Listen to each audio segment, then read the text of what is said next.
All right, we ready? All right. Hey, what's going on? It's Bill Burr, and it's time for the Thursday afternoon, just before Friday, Monday morning podcast. And I don't know, I've just been getting a bunch of guests lately. It's time for another special one, and I got another legend here. Yeah. I got the one and only Steven Perkins from Jane's Addiction. Hi, Bill. Porno for Pirates. Infectious Grooves. Yeah. And your latest project, the Think Experience, which we will be getting into. First off, thank you so much for doing this. I've been a huge fan. We've already been talking. And what happens when you right before you do a podcast? It's like, dude, just save that. Try and save that. Yeah, say nothing. Podcast. Yeah, say nothing. Just let it flow. Let the levee break. Yes, when the mic is on. Yes. So we were talking about basically the influence of the internet and how good these kids are at playing now, but how it's like almost like they all grew up in the same town. Absolutely, yeah. Because everyone can just kind of go on YouTube, and if there's some sick kid in Minnesota, you didn't have to live there to see him. You just put it on and you watch it, and then his influence goes into where you are, and then it's so widespread so quickly. Yeah. And there was such a fine romantic feeling to find a drummer or a record and fall in love with it and learn how to play it. No one else knew what you were working on. Right. You were home alone. It could have been a Coltrane. It could have been Van Halen. It Right. could have been both at the same time, and try to kind of fuse this hybrid of yourself alone and the romance of a drumstick and a rhythm.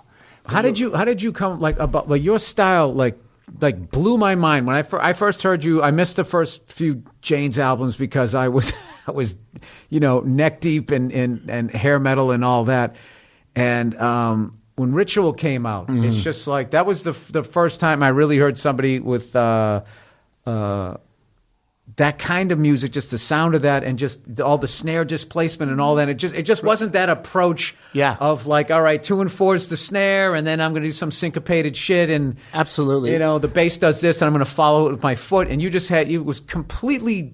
was like almost upside down. Like how did you arrive at that? Well, I think the great drummers have great musicians around them, and that brings the competition in the jam room brings better performances out of each other. So I was ultra aware of technique and chops, but I knew that really wasn't my forte. I didn't want to be a fast lightning drummer, and I didn't really find a place for that in the music I loved. My early love was jazz, Buddy Rich, Gene Krupa, Elvin Jones, but no one in Los Angeles played trumpet, saxophone, even piano. Right. No one even played bass. Everyone played guitar. So then what are you going to do? You're going to bite into rock and roll, but that swung. Right. Bill Ward from Sabbath, Bonham. And then I started to check out what the pocket of Motown meant and how that influenced Ringo and Charlie and Ginger Baker. And they were playing these Motown beats, but surrounded by great songwriters. Right. And so this fusion, this hybrid of jazz swinging and the flash of rock and roll. And then I kind of hit a ceiling. I was bored. I didn't know what other record to buy. Genesis, Rush, I bought everything. Then I found through the Beatles probably Indian tabla rhythms. And that opened the door to African rhythms, which was Fela Kuti and Babatunde Alatunji. Jesus. Okay, so you went deep. I have no idea what that is. So these records were just as important as the Abbey Road record. I tried to make that impression on myself. Let those records become part of how important the rhythm can be, not just these great songs that you grew up with. Listen to new rhythms. And so those rhythms started to infuse my creative side. And then I joined the marching band in high school. Right, so and everyone had chops. Yeah. And everyone was competitive, wanted first chair, and everyone was showing what they had, the flash. So that could be bad for your playing creatively, but it's good for your endurance and your confidence. Right. And so how did you were you mature enough when you went in there to see that this isn't what it's about? Where it's like I would compare that in I've done a little bit of acting work, and I've very rarely, but a few times I've gotten into a scene with somebody, and as silly as this sounds, they get in like, I'm going to out-act you. Yeah, exactly. Rather than, hey, we're doing this together, let's work together. Yeah. They get in there like, I'm going to out-create you. There's a tennis match that's going on, but you can't always ace the guy because there's no match. You want to rally. Right. So you do want to, once in a while, just, slam it in ping pong. but you can't slam it every time. Let's play. Let's rally. Let's laugh. Let's communicate. And I think growing up in Navarro at 15 on, it was my love affair with, guitar and drums. I didn't know much about bass and the rhythm section yet because no one played bass. So I always wanted to match the guitar. I always heard riff. that if you played bass, you could get into like 20 bands immediately. Yeah, we needed it. Exactly. Nobody wanted to. It was either drums or guitar or singing. You could not find one, Right. So, but I think when the band Jane's actually kind of to become aware of our what was important was the lyrics and the phrasing. And he's not going to sing like this hair metal thing where you sing it 4 times. And then you sing the next thing 4 times. It's not going to rhyme. It doesn't rhyme. He says something once. And then we react. And then he says something 3 times. And then he says, motherfucker. And then you punch it behind him. And then, so it's a poem with song. And then, so I think we started to become ultra aware of how it's an emotional performance. It's real estate. Where are you going to place yourself? And who are you going to get out of the way of? Do do do do do do do do. Where are you gonna plant? And almost like a Monopoly game, you go over and over. Then you buy a boardwalk, and then you put a house on it. Then you put a hotel on it. You make your event more worthy. When you guys when you guys were going in that direction, because so much of it is. You want to make it. You don't want to be homeless. Yeah, you don't want to be sleeping on a bench. And what you guys were doing was so different. Despite when I listened to, a lot of your influences were the stuff that those guys that I was listening to through the metal years were listening to. When you start to make that departure of this does not sound like that big thing, what they're looking for. Like, what are they looking for, man? What's the look? This is what was going on. In 85, the strip was coming to an end. Motley, Rat, Poison. It was already ending then. They all been signed, and it was repetitive, redundant, derivative of each other. Jane's Addiction would go downtown, and there was X and the Minutemen, the Chili Peppers, and Fishbone, and they weren't successful as far as getting signed to a major. They kind of hit a ceiling, the punk rock ceiling. Flag was there, Fear. It was Circle Jerks. It was fucking fantastic, but they weren't going to get any bigger. I remember X got a song in the Charlie Sheen movie, the baseball movie. And I was like, oh, yeah. The Indians. X got a song in a movie? That doesn't make any sense because punk rock hit a ceiling. So there was that moment where metal was done, punk rock, post-punk. So in your world, metal was done in 85. Yeah. It was already done. It was gone. In my world, it didn't end until 93. Exactly. It was still important, but as a player and a creative, as trying to turn the key a little and change, I didn't want to be Tommy Lee anymore. There was a moment. So what would you watch? Say, you were still a kid, so MTV was so huge to our generation, and this scene is over. Yeah. And right as you're saying it's over, MTV is just blowing it up to the next level and to the point. Remember when they would do like the top 10, and it was like other than like a Paula Abdul and a Janet Jackson, Michael Jackson, like they could break in. George Michael, those people could, but the rest of it was all pretty much hair metal videos. Not civil or pedestrian, but safe in our opinion, and completely produced and just a machine. So what would you watch? Was there a cool MTV out there that you were watching? No, we would go dig out, which was, Eric and Perry, which were almost 10 years older than me and Dave. Mm-hmm. They would help us realize the importance of Joy Division and Bauhaus and New Order and Echo and Susie. Do you know I'm just discovering Joy Division now? It's like almost 40 years later. That kind of simple storytelling. Because me and Navarro were about Van Halen. We wanted to show off. They wanted to tell a story like those guys and cinematic, set a scene and just let the lyrics speak. And of course, me and Dave were still 18. We're like, no, we can play. Watch this. Right. And that's what the world needed. The metal, that's what LA needed. And it went global, but it was the end of metal, end of punk. Even the Chili's and Fishbone had records out, and our very first tunes before Ritual, dare I say, influenced LA funk. Idiots Rule, Pigs and Zen, right. Right. It was Chili Pepper, could have been with the Chili Peppers show or a Fishbone show. Mm-hmm. And then we started to find our storytelling and I think our best moment back then was Then She Did on Ritual when the lyric, like I was saying, the lyric doesn't go 4 times and the music doesn't go 3 times behind it. It's just that second side of that album, I learned how to meditate.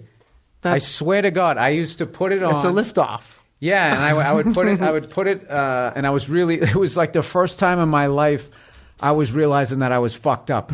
Because I looked like Ron Howard. My family looked like the Brady Bunch. We went to church every week, and I thought, hey, I got this all fun. I was fucking, I went to work. I was a good worker and all that. And it wasn't until and it's that weird thing. I was right around 21, 22.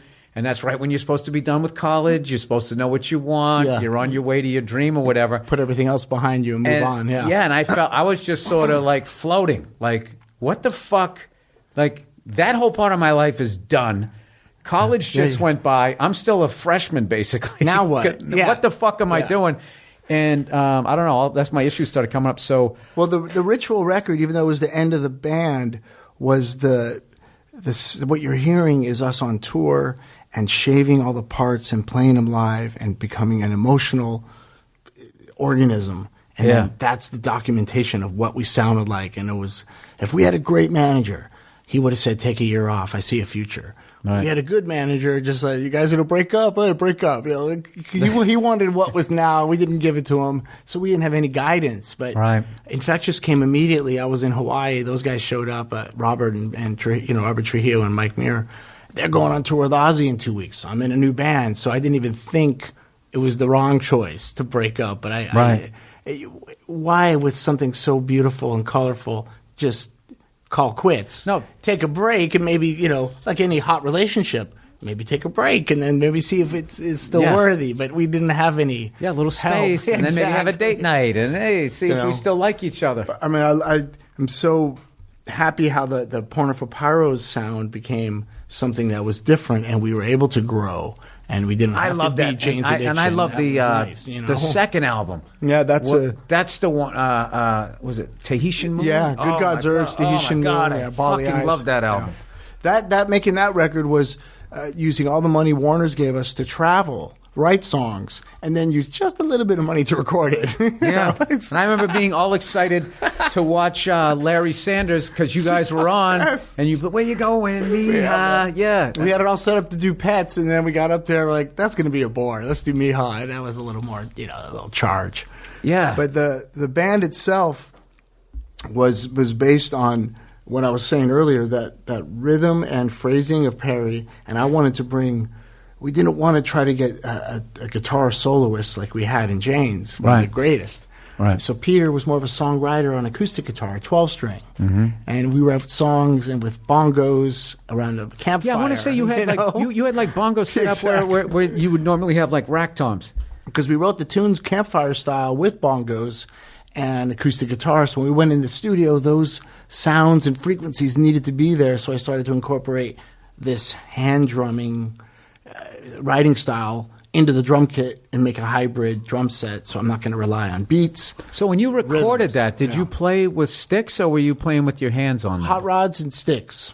Good question. The hot rods are the kind of splintered drumstick that...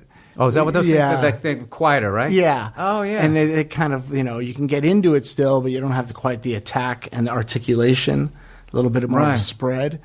But the approach, because the bass player, Martijn, was from Holland, and he grew up with music. I couldn't reference any Sabbath tune or any Zeppelin, the Zeppelin tune. He grew up in Holland. He couldn't. So that made it quite interesting, as far as a rhythm section. We had nothing to kind of fall back on, so it was all very fresh. That's also interesting that someone could live in a part of the world that they hadn't heard of Sabbath or Zeppelin. That's kind of sort of in everybody's like hard drive. It wasn't important like in America or Britain or the rest of the world, I guess. Yeah. That's interesting. So right now, the thing you're doing right now is Think Experience. That's right. And this really sounds cool. So this is in L.A., of course. All the cool shit seems to happen here, especially when I'm on the road. Yeah, we're doing it one night. Miss it. Yes, when you're in West Virginia. It's Wisdom Art Park. Yeah, this is a great experience. What we're doing is the saxophonist from Pink Floyd and Supertramp and Toto, Scott Page. Me and him have hooked up many years ago, and we've always thought, wouldn't it be great to do Pink Floyd music in our own way? Mm-hmm. Norwood from Fishbone, the bass player, Kenny Olsen, the guitar player from Kid Rock. we all were kind of hanging out in this Pink Floyd state of mind. The Art Dome, Wisdome, opened up downtown, and they were looking to fill the days. Sometimes they've got a spin class. Sometimes they've got a sound bath. But it's always with these cool visuals. So we brought the band in there, and then you basically can have either a folding seat, a beanbag, or a futon bed. And the visuals above you, it feels like you're in a VR situation without the mask. So even the band member is experiencing what the audience is. Oh, so you're laying down, so you're looking up at the dome, so it's like wrap around. Yeah, exactly. Dude, I'm so it's fucking massive. going to this. I'm so going to this. Okay, there's a couple shows coming up. You got to go. There's other domes there that you can trip out on before the show, and then the big dome holds about 500 people. And we play about an hour and a half of all Floyd music with about 11 musicians that come and go, different singers. You can look at the band, but why? Everyone's tripping and oohing and awing at the events visually. So are you looking up? I'm freaking out looking up. And I've always wanted, even back in the day, what it was like not to be the cast member, but the audience member during my gigs, especially Jane's and Porno. Shit was going on. What's it like in there? I really am. I'm just this, we're seeing all the same thing. Don't you find out, though, once you've been like... it took me a while, but I'm about 27 years in now. Okay. So I'm seasoned at this point. And one of my favorite things to do is to actually walk into some place, big or small, where there's going to be the show and there's nothing on. Like, I don't have to go to work. Yeah, I feel like it's a day off exactly. from school. And I get to sit there and watch comedy or watch a band, watch a game, experience, anything. Yeah. Oh, I love it. Yeah, I love it. I mean, that is my fuel, my fodder to play more. I love a big show, even though sometimes musically you're disconnected. Navarro's way over there, and Perry's hanging on a rope. Right. There's no visual moment, but there's also some guy bungee jumping in a Ferris wheel, and you're playing mountain song. Like, this is, what are they thinking? I love that. So I kind of get that experience. I get to be an audience member. What is that like when you're on your way up, and it's like the first places you're playing? It's almost the guys in your band are almost hitting your cymbals and stuff. They're tight. And then all of a sudden, it's just like, oh, hey, we're finally in a place where there's a little bit of room. Yeah. I don't have to play like this. I can actually have my kit, It's true. Well, what we try to think that, and when that gets big, we tell the techs, please set us up close as much as possible, even though we need to be spread for the people way out there. Because once you start losing that intimate connection with the band, the music does change. It's kind of like being on a phone call in a room that's quiet. You're going to know everybody, every word you're thinking. But if the room is loud and noisy, you're going to oh, hey, dude, what? Yeah. Oh, hey, man, come on in. That's kind of how the big shows are. You're like, right. I'm with the guitar player, then notice something else is going on. Right. Did that ever cause you concern, like, because you always hear all like you got 4 people, 4 different personalities. Absolutely. And at one point, you're just playing, and you're like, there's my best friend way the fuck over there standing in front of a fucking fan. He hasn't looked at me the whole show. What are we doing? Yeah, who are we? What is this? What is? Where's the band? Yeah, there's somebody like crowd surfing, and that's the weirdest thing about music, because then it becomes the height, but then there's that disconnect. Yeah, I mean, I gotta think about U2 and the Chili's and Metallica.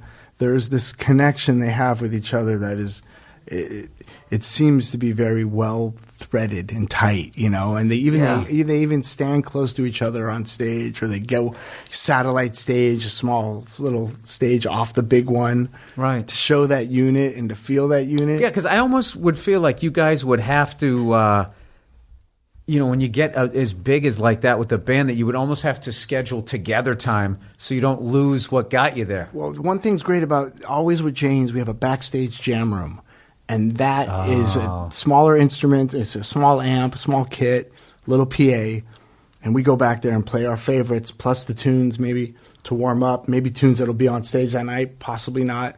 Maybe a friend will come and sing with us. Those moments are the moments. Remember 1986, we wrote the tunes on Santa Monica and Vine? Yeah. Now, those early days, we shared a rehearsal place, Bullet Boys, Fishbone, GNR, and Jane's.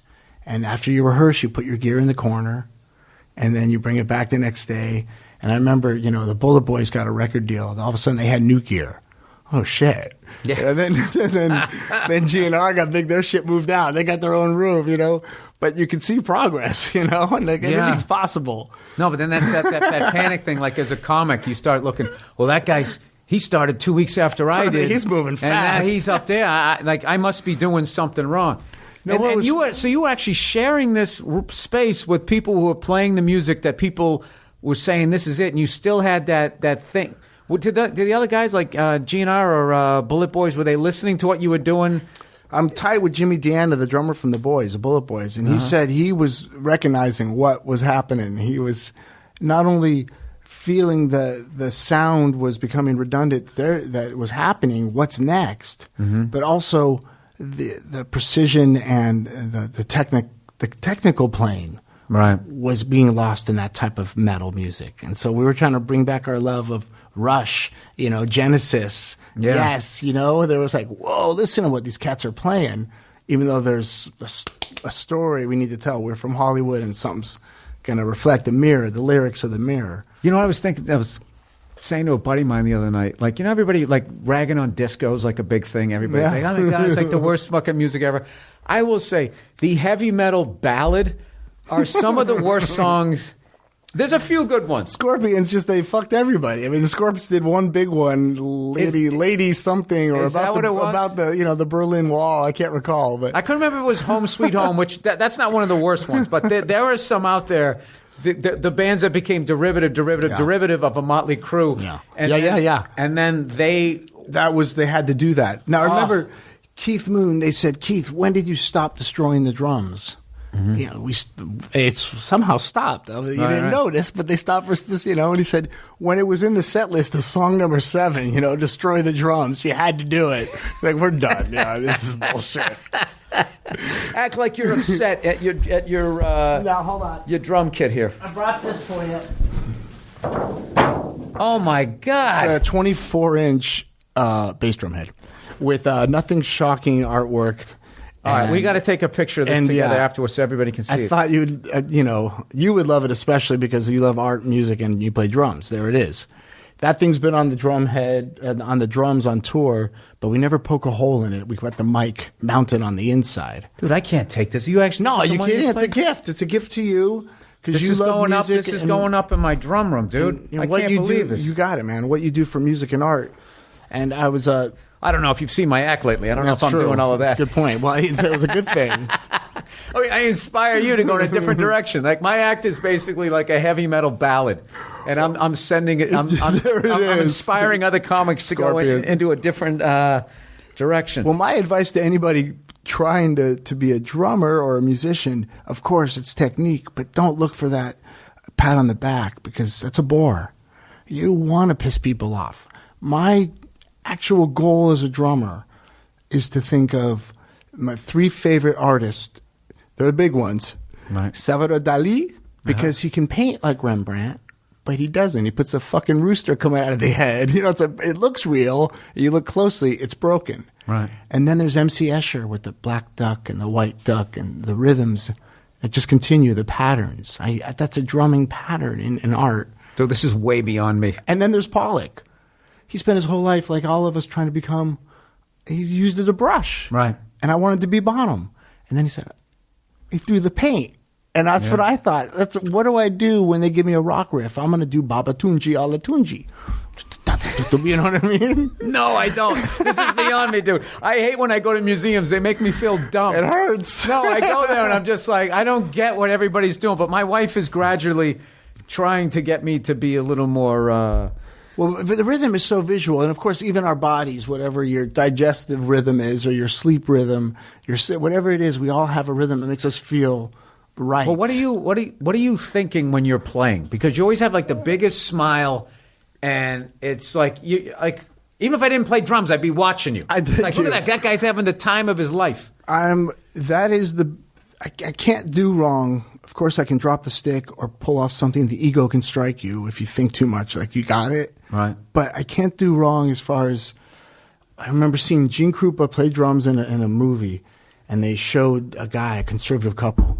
He was tapping his hand, and the wife's like, But they went to her foot. She was tapping her foot. Right. That's what drums make me feel like. I cannot lose. I'm going to make people feel good. And life fucking sucks. Everything sucks. The world, the news, the shit. What is good is like my kid, my wife, and the drums. Yeah. And there's something fun. I remember my friends came by and I bought a cowbell and I learned how to play Beautiful Girl or Dance the Night Away, Van Halen. And my friends were like, holy Jesus. And I was like, this is exciting. It's hitting a home run for my friends or strangers. But it is. I got to compliment you here as far as like the fact that your whole career, you've always been going towards the art thing. And then somehow it pays off, which is very rare. Because usually when you go that route, it's painful. Yeah, yes. It really is. You're on the futon train is usually where you're at. But you've always, and then you arrived with Jane's, and then you still were able to go back to be like, no, this feels good. Let's put the bongos in here. Let's do that. Which was what nobody was doing that. And what I've experienced this in my career where I've gotten something, and then I think of my next move, and my next move's thinking, well, I'm here. I got to try to stay here or go to that next thing, and it's like a 2-week or a 2-month hangover. Absolutely, of the rush of that thing, and you got to be like, now wait a minute, why did I? Yeah. What was the reason I got into this business? What did I want to do? So then it always goes back to going down to the clubs, trying out a new bit, making another comic laugh, absolutely, and have them come to you going, dude, there's something there, and then driving home. Did a guest spot, made no fucking money, driving home, excited, going, and then you're thinking and you're talking to yourself and people looking at you at red lights and you don't give a fuck. You're like, tomorrow night I'm going to go down. That's the organic fuel that I still get. I love those drum events and competitions, even though the gospel chops have invaded. But you see everybody must have rehearsed for the last 2 months. Yeah. Even see the pros that have a 40-minute performance. So you can tell. You can tell if you. I mean, I would think because those kids, that's such a huge shot. The Guitar Center thing. Yeah. They kind of put it to sleep now, but you're right. It was big. Yeah, it helped. No, I mean, I still follow. There's like a couple, 2 or 3 drummers that I became huge fans of. Yeah. I've been watching their bands and stuff. And it's good for this. It's good for the scene. It's good for drummers. Yeah, those competitions, it makes pros and amateurs tune up, practice more. That's it. I try to ask if I remember when I get with somebody of your talent level. So the big thing you're always chasing, no matter what you're doing, is kind of getting into a zone where it's like you're not even thinking and it's just flowing through you and everything.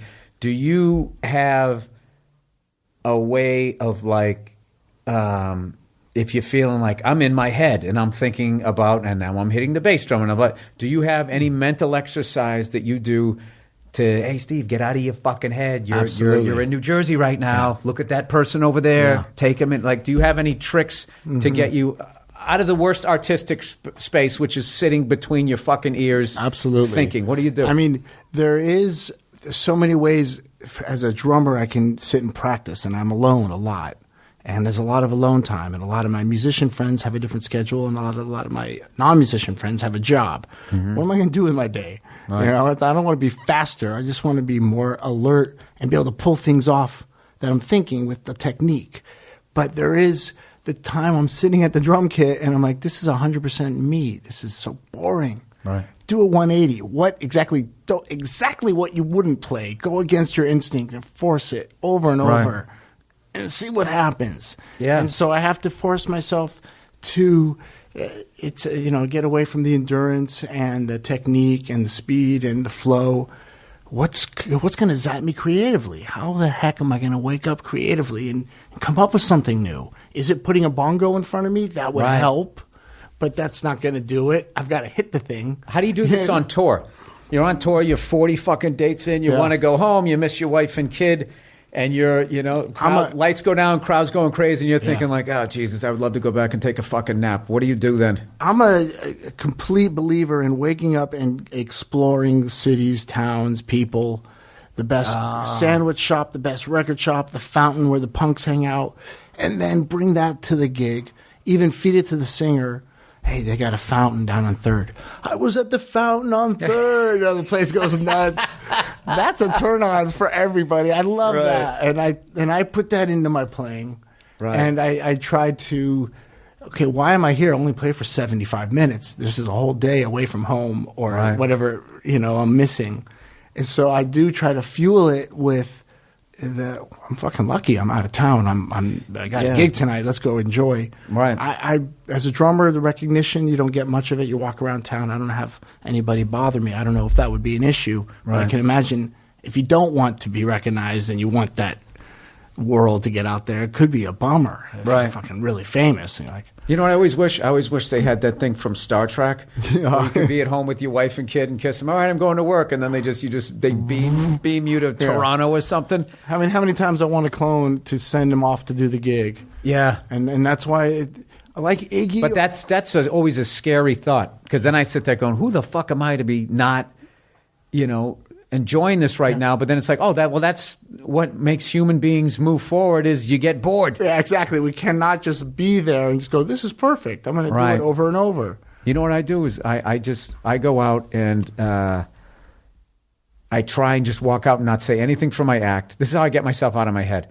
And then if that's not happening, even when I go into my joke, what I start to do is I just try to tag it with different lines and blah, blah, blah, blah. It'll be like the music equivalent be improving whatever musical phrase it is, and let's blow that out. Yeah. It usually takes 90 seconds now. It's going to take 2 minutes and 10 seconds. Yeah. But it's just the fact in those last 40 seconds that it's something that I hadn't said before. Even if it sucks, even if I'm eating shit, it's just like, I'm bombing in Columbus, Ohio. Yeah, exactly. This is where I am right now. Real. These people don't feel like they're getting their money's worth. And then that gets the adrenaline going. So I learned over the years, because I used to not know how to get out of that. And I would spend weeks or possibly like months. And then you get into like writer's block.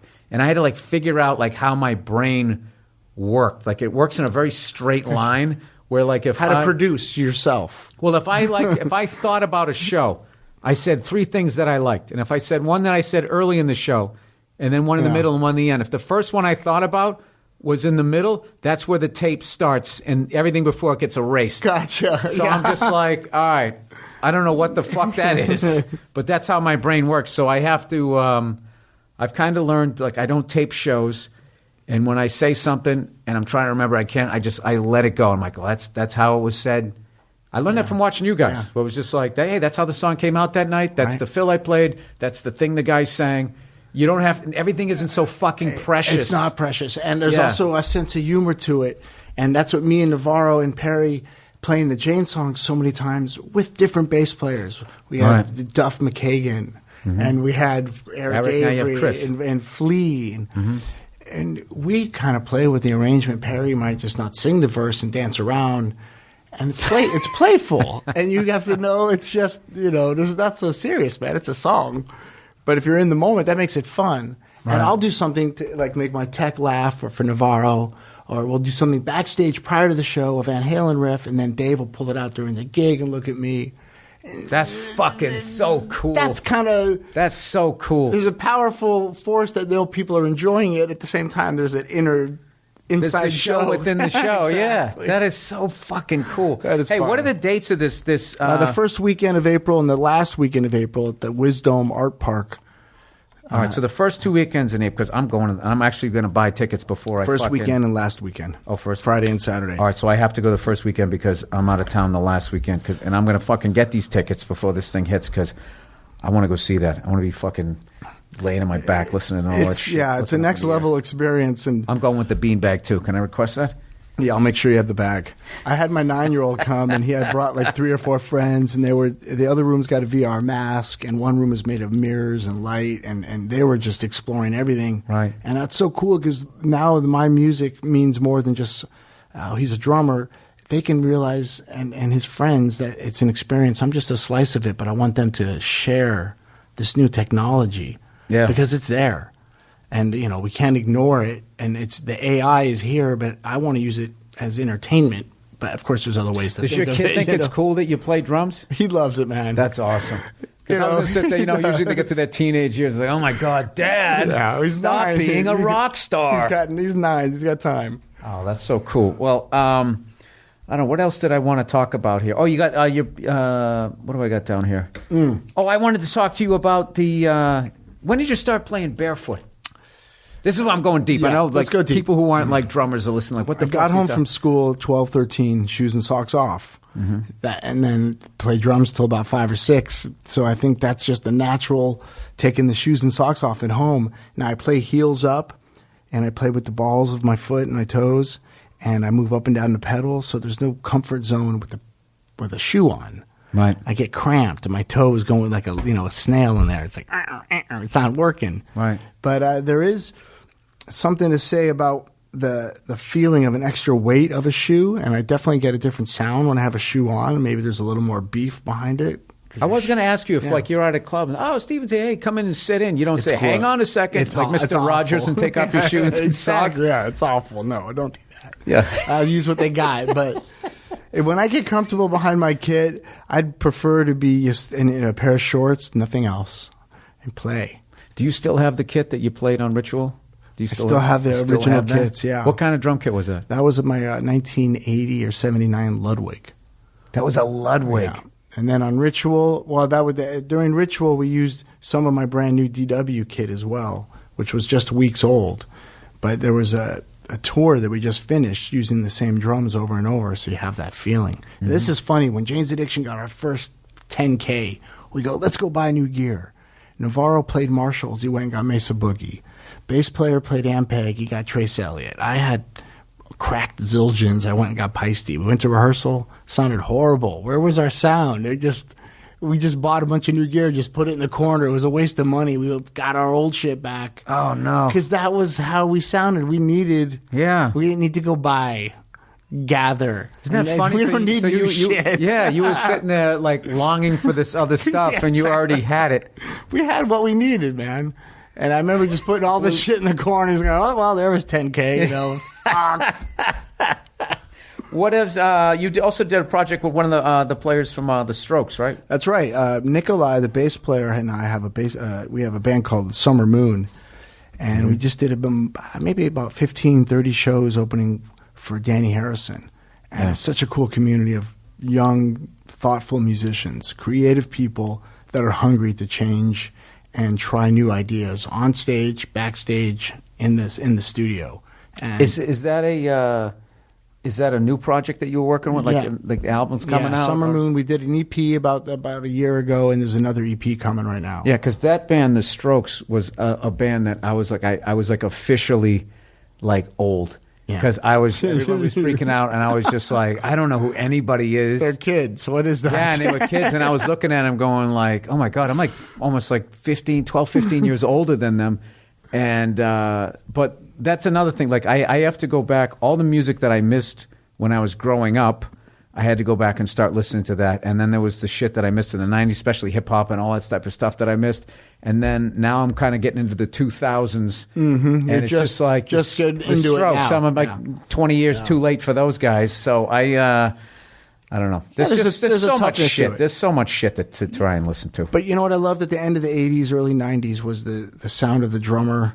He had something to say. You had Primus and Soundgarden and Tool and early Right. Pearl Jam, and every drummer had something different than the other. And I think the metal days, you're talking about every drummer wanted to be T. Lee, and it wasn't happening. But it was a chance now to be yourself. And things change again. It comes in waves. You know, that creative flow from the rhythm section. Have you seen the Motley Crue movie yet? The Dirt? Oh man, I can't wait. Oh, it's so good. It's perfect Motley Crue. It's just awesome, ridiculous, just total And true. like, It's true. Yeah, because somebody from the LA Times gave one of them shit, going like, because they showed like all the groupies that they were banging and everything, and they were just like, just total. Right, is the timing right? Yeah, exactly. Yeah, after post Me Too, blah blah blah. I think it was Tommy. He was just like, well, I mean, it happened. I mean, do you want us to like rewrite history? What are we doing here? And It's a story. We're telling the story. yeah, it was a really it was Well, I played classic with- Motley Crue, and it was dark, but in the end, overall, it was like fun. Yeah. It was just, and you walked out like, dude, what the fuck was that? Like classic Motley show. I can't say enough good things about. I always fuck up that expression. It's just fucking awesome. I loved it. I loved it. Well, I got to play with Tommy. We had Methods of Mayhem, double drummer, and we sat right next to each other. And I took the floor tom out, and that's where his hi hat was. That's how close. Oh, wow. And then he sang and played guitar while I drummed, and then he joined me. And let me tell you, I mean, the rehearsals were the highlights because you had 2 hours of me and him, the band for hours, and then they would split. He's like, Perkins, me and you going all night. It's T. Lee, double drummer. Yeah. It was just... I was just listening. He is badass. He is, and I was just listening to that album, the one was just called Motley Crue, where they had that other singer. That's right, yeah. Dude, that album is so fucking underrated. There's first of all, they put out an hour. You can see what they were doing. It's like, all right, we got a new singer. We got to go hard. I think it's Tommy's best drumming and mixed best fucking riffs. Yeah. And that singer was just, was incredible. And I was listening, I put it on. I was at the gym. It's like an hour long. It was kind of perfect. And I was like, wow, I slept on this album. I knew Hooligan's Holiday. Exactly. And I was just being a stupid 80s kid. Like, there's no Vince Neil. I'm not going to give this a fucking chance. Bite that? Yeah, but it's for any Motley fans out there, don't sleep on that album. Obviously, all the other ones everybody knows about. So, all right. Well, dude, I can't, I don't know, man. I can't believe I'm sitting here talking to you. And this I'm going to cherish. Enjoy the head. Oh, my God. This thing is. Look at that thing. I'm going to, yeah, that's going right on the. Beauty, man. Right on the wall. My little drum area just became 10 times cooler. And thank you so much for all the fucking great music. Thanks, Bill. And being a real artist and always going for something different because I love everything you do. And I'm going to see you the first weekend in April. All right, Steven Perkins, everybody. Check him out. Think Floyd at the Wisdom Art Park here in L.A. And that's it, man. Everybody, there'll be a little bit of music here and then another half hour of greatest hits from the Thursday afternoon just before Friday, Monday morning podcast. Have a great weekend. All right. Couple of reads here. All right. It's Butcher Box, everybody. Butcher Box. Butcher Box. Fuck. This month, my God, Butcher Box is offering, I said this munch, is offering finely ground beef that's clean and delicious and is taken from the most flavorful sections of the animal. The beef consists of trimmings from the sirloin and chuck, which makes it so versatile. It cooks fast, so it's perfect for quick weeknight dinners. Right now, new members will get 2 pounds of this delicious ground beef for free in every box for the life of your subscription. This was Butcher Box's most popular offer last year, and they're bringing it back for a limited time only. Cook with the peace of mind of knowing you are eating healthy, high-quality meat. Each box comes with at least 8 to 11 pounds of meats, which is enough for 24 individual-sized meals, unless you're gluttonous. And then it's probably like 5. You can choose from 5 different box types: all beef, beef and chicken, beef and pork, mixed box, custom box that lets you choose your own cuts. My favorite cut is, of course, you all know, my favorite meat is the heritage breed pork. Most delicious pork chop I've ever had. It's early in the morning. I don't know why I can't fucking talk. For $20 off your first box and 2 pounds of free ground beef in every box for the life of your subscription, go to butcherbox.com/Burr or enter the promo code Burr. That's butcherbox.com/Burr or enter promo code Burr. Hey, look who it is. It's fucking my bookie over here. Brackets. First round upsets the Final Four. March Madness is here, and it's time to bet with the best at my bookie. Would you rather sit at your office desk or call out sick and binge on NCAA tournament games and junk food? Like that's even a choice. Come on. Sometimes it feels good to be bad, especially when it's someone you trust.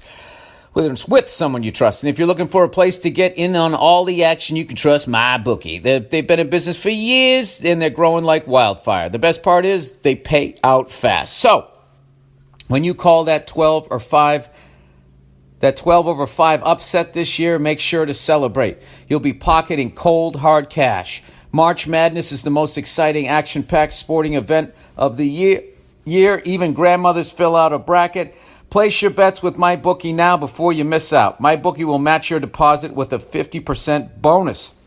Use promo code Burr, B-U-R-R, to activate the order. Visit mybookie.ag today. You play, you win, you get paid. Only at mybookie.com. Or you lose your job and you're out there blowing somebody at a bus station, okay? Just plain devil's advocate. It's FrameBridge, everyone. If you've been listening to this show, you've heard me talk about FrameBridge. They make it super easy and affordable to frame your favorite things. Speaking of frame, baseball season starts, right? Framing the strike zone there. From art prints and posters to travel photos sitting on your phone. Here's how it works. Just go to FrameBridge and upload your photo, or they'll send you packaging to safely mail in your physical pieces. Preview your item online in any frame style. Choose your favorite or get free recommendations from their talented designers. Instead of hundreds, you'll pay at a framing store. Their prices start at just $39 and all shipping is free. Plus, my listeners will get 15% off their first order at framebridge.com when they use my code BURR, B-U-R-R. Get started. To get started, frame your photos or send the perfect gift for weddings, birthdays, and special gifts. Go to framebridge.com and use the promo code BURR. You'll save an additional 15% off your first order. Just go to framebridge.com framebridge.com, promo code BURR. Framebridge.com, promo code BURR. All right, it's Quip. One of the most important things we do for our health every day is brushing our teeth. Goddamn right it is. Death comes from the mouth. Fucking bacteria goes into your hat, and next thing you know, you face plant into your spaghettis. Like that fat fucking 7, right? Or those SpaghettiOs. Anyways, yet most of us don't do it properly. Quip is the best electric toothbrush created by dentists and designers. People brush too hard, and some electric toothbrushes are too abrasive. A built-in 2-minute timer, plus every 30 seconds to remind you when to switch sides, you dope. Helping... It's so easy, even a moron can brush his teeth. Helping guide a full and even clean. Why? Declutters your sink or cabinets and makes traveling with an electric toothbrush easier. Quip doesn't require a clunky charger and runs for 3 months on one charge. I'm getting one of these. Brush heads are automatically delivered on a dentist-recommended schedule every 3 months for just $5. Why? 3 out of 4 of us use bristles that are old, worn out, and ineffective. Quip was one of the first electric toothbrushes accepted by the American Dental Association and has thousands of verified 5-star reviews. Why do I love Quip? Well, I don't have one, but the fact that I only have to charge it once every 3 months, I'm in love with it. I'm going to have an affair. I have to talk to my wife about this toothbrush. And that's why I love Quip and why they're backed by over 20,000 dental professionals. That's like $3,000 per state, right? No. 500? I don't fucking know. Quip starts at just $25, and if you go to getquip.com/Burr right now, you get your first refill pack for free with a Quip electric toothbrush. That's your first refill pack at getquip.com/Burr. Jesus, how many reads are there? Oh, it's Dollar Shave Club, everybody. Dollar Shave Club has everything you need to look, feel, and smell your best, and you never have to go to the store. That's because they deliver everything right to your front door, and they keep you fully stocked in what you use so you don't run out. Here's how it works. Dollar Shave Club has everything you need to get ready, no matter what you're getting ready for. A date, a graduation, murdering your next door neighbor. They have you covered head to toe for your hair, skin, and your face. You name it, they have it. And they have this new program where they automatically keep you stocked up on products you use. You determine what you want when you want it. It shows up right at your front door, you fat fuck. From once a month to once every 6 months. Plus, their handsome discount. With their handsome discount, the more you buy, the more you save. And right now, Dollar Shave Club has a bunch of starter sets you can just try for $5, like their oral care kit. Ladies! And after that, the restock box ships regular sized products at regular prices. Get your status set for just $5 now at dollarshaveclub.com/Burr. That's dollarshaveclub.com/Burr. All right, lastly but not leastly, LegalZoom. 5 things business owners can count on from LegalZoom. Number 1, reliability. Over 2 million people have used LegalZoom to start their businesses. LLCs, S-Corps, nonprofits, DBAs, and more. You can use LegalZoom to get started right away. Numero dos. Experience. They have been helping all types of businesses for over 17 years. You can count on LegalZoom to help with all the details. Number 3, tres. Helps. I can't do all the way up to fucking 5, can I? Helpful support. They have the right people standing by, ready for your questions, all based in the U.S. Number 4, cuatro. Legal advice. LegalZoom isn't a law firm, but they have a network of independent attorneys licensed in all 50 states. Sangon. They can review contracts, help with employment laws, and advise you on many of the hurdles that pop up when you're running a business. And finally, number 5. 1, 2, 3, 4, 5. 1, 2, 3, 5. No surprises. LegalZoom provides complete transparency with upfront pricing, customer reviews, and a satisfaction guaranteed. Check out LegalZoom today to see if they can make life better for you and your business. And don't forget, enter Burr at checkout, BURR, to save even more. LegalZoom, where life meets legal. LegalZoom.com.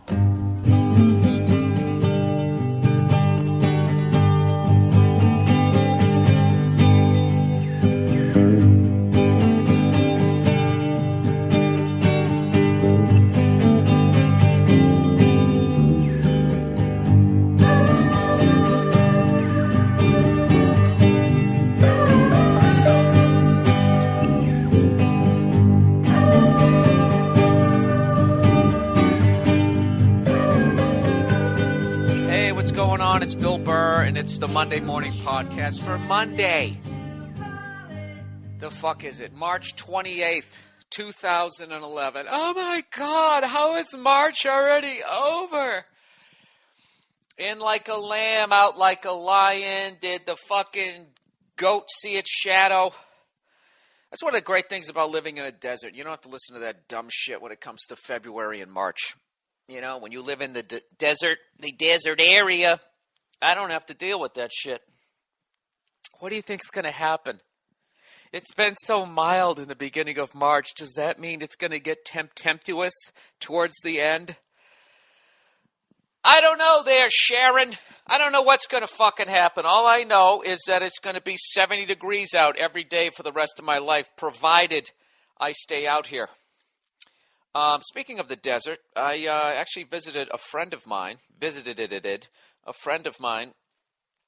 out in the desert. A buddy of mine just had a baby girl. Well, he didn't have it. His wife had it. Douche. Sorry, it's an old joke. Sorry, I'm getting settled in here. Let me get settled into the podcast before you start rolling your fucking eyes at me in your goddamn cubicle. All right, little miss. Ooh, I'm going to get an office someday. Is that what you think that cubicle represents? Look it, they already gave me half the walls and no ceiling. I mean, where else can you go from here? Someday I'll have a door. I got news for you. All right? If you're in a cubicle right now, why don't you fucking grow a dick? That includes the ladies. Get some fucking balls. All right? Take out a quarter. And why don't you stick it in those plastic bolts that are holding the walls of your cubicle up, all right? I'm not saying take your fucking cubicle down. Why don't you just loosen them up? Add a little chaos to the day. So next time your boss comes over like that douche in that movie Office going, yeah, I'm going to need you to, yeah. When he leans on that fucker, maybe he'll fall backwards and smack his head off that all-weather carpet, you know, that has a very thin layer of padding, and then it's concrete. And then you could act like you're concerned. I don't know what happened. And as people sit there, you know, freaking out because the guy's eating his tongue at that point in the middle of a fucking seizure, you just, you know, subtly retighten the bolts. So then it looks like, hey, maybe this, you know, there's no evidence of why this guy just fell over. Maybe he has health problems, at which point his health insurance, they're going to fucking drop him. He'll then be seen as unstable by the company. And guess what? His fucking office is going to open up. All right? That's how you get a fucking office nowadays in corporate America. Okay? You think you're going to sit there with your nose to the fucking spreadsheets? You know? Doing all that actuary horseshit, trying to figure out how long the average person's prostate. I don't fuck. Whatever the fuck you guys do out there. If you live in Nebraska and you're 400 feet from a fucking cornfield, you have an average lifespan of 67.8 years. Nobody cares. You know what actually amazes me about that shit? That's somebody's passion. Like just sitting, like the way I love comedy, you know, the way a serial killer loves murder. There's somebody out there sitting in a cubicle just looking at figures and just seriously has a song in their heart, you know, a little bit of Christmas in their eyes as they try to figure out how long the average person in Japan is going to live now that there's radioactivity in the ocean. You know? They want to get there first to predict the death day of somebody over there. I got to admit, dude, that shit that's going on over there in Japan, I told you about that last week, but that's just fucking freaking me out. Those poor people over there, you know? And I'm telling you, considering I don't go to the Catholic Church anymore, I am going to start going to the Church of fucking Ted Nugent. I'm not going to start referring to myself as Uncle Bill and feel like as though I'm rebelling against something, but I definitely think I need to secure my perimeter. Do you know my girl won't let me get a fucking water bubbler? Water bubbler? Not one of the water cooler. She just won't let me do it. She's such a fucking broad. I'm sitting there. We're watching the disaster unfolding over there in Japan. Going, look at these poor people. They live on a fault line just like us. Look at the panic and fucking confusion. When you take the average person who doesn't know how to live outside and you force them to live outside. They're walking around, you know, without a laptop and a cell phone, probably for the first time, I'd say in 15 years, but that's more American. We're talking Japan here. Probably for the first time in 30 years over there, you know, with their fucking advancements. And it's just like I'm looking at them, I go, okay, first thing you fucking want, you want some water. I mean, you can go 30 days without food, right? But water, you can only go 3 days. So here I am going, you know, we got a couple of fucking, you know, gallon jugs of Arrowhead. And that's not an advertisement. There's no advertisement on this podcast yet, okay? But I am subtly throwing it out there to Arrowhead. I'm going to just start mentioning products on my podcast. You know, I'm sitting here in my Craftmatic adjustable bed. Dude, he's totally whoring himself out. The fucking podcast sucks now. Well, fucking put your fucking head down on your plastic desk right now, all right? Right there, fucking Staples, shut your face. Anyways, so we got like 2 gallons of fucking water in our refrigerator, and that's it. Okay, those coolers, man, you got 5-gallon jugs. So you get 2 of those. You always have about, you know, roughly at least 5 gallons of water, anywhere all the way up to like 7 to 9. Who the fuck knows, right?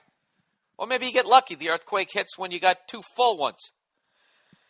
And then when everybody around you is dying of fucking thirst and you're sitting in there sipping your water, you know, sipping your water, running your hands through your gold coins with your fucking 9mm between your fucking legs, you're gonna feel okay. See, that's how Americans look at a disaster. It's not let's all get together and try to fight through this. I told you last week, it's gangs in New York over here. All right? English people, before you get on your fucking high horse, if there was a fucking giant earthquake that affected all of Europe, you're gonna help the French people out? You're gonna help out the Krauts? Huh? All those guys there with their wooden shoes over there in Holland? Fucking tap dancing along with a fucking cow or some shit, whatever they do over there. Smoking weed. You're not going to help out. You're not, all right? So shut your faces. Anyways, so this is what I'm talking about. I'm talking about preparing yourself for a fucking disaster. All right? And what is my girl concerned about? I just don't know where we're going to put it. It's just, you need to measure it first. We can't put it over there. The doggy dish is there. The doggy dish is going to float out the fucking windows. You know? No, wait. We're up on the 2nd floor and in the hill. We're on a hill, right? We're going to be fine. I'm further enough away from the fucking ocean. I'll tell you, if a tsunami hits me where the fuck I'm at, I don't want to live. You know what I mean? Kevin Costner, the real Kevin Costner, not even him playing his character in Waterworld, the real Kevin Costner will probably float out of the Hollywood Hills right past me. That's when I take out my 9mm and I fucking aim it right at his receding hairline. You know, I should fucking talk, right? And I just fucking blow his brains out and I take his little raft. You know, there's going to be some half-dressed hot little whore on the raft too, right? Can't have a fucking disaster movie unless there's a scantily clad whore in the middle of it. So anyways, yeah, that's what the fuck she's all about. That's what the fuck she's all about. She doesn't know where we're going to put it. And I'm sitting there going, well, you know, I could break down some of the shit in my office. And she's just like, water bubbler, water cooler in an office? That just... You know, I was watching that fat cunt who went to jail for the stock shit the other day. I can never remember her name. And, what is it? Mandy? She's got that goddamn bowl cut. I know this one. I'm going to scream it. I'm going to tell you right now, later on the podcast, when I'm not thinking about it, I'm going to remember it. I can't fucking... I keep thinking Rhonda Shear. I know it's not that. What was the name of the chick who fucking shows you how to make a pie, but for some reason doesn't do it? She goes, this is how you make the perfect pumpkin pie. And then she calls in some immigrant to do it for her on a cooking show. Oh, I keep having it. Why do I keep thinking Madeline?